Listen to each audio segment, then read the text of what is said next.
నారా చంద్రబాబు నాయుడు అనే నేను శాసనం ద్వారా నిర్మితమైన భారత రాజ్యాంగం పట్ల నిజమైన విశ్వాసం, విధేయత చూపుతానని,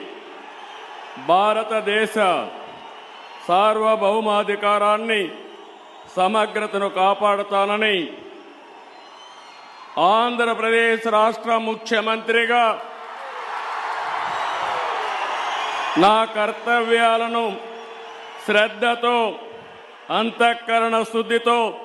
నిర్వహిస్తానని, భయం గాని, పక్షపాతం గాని,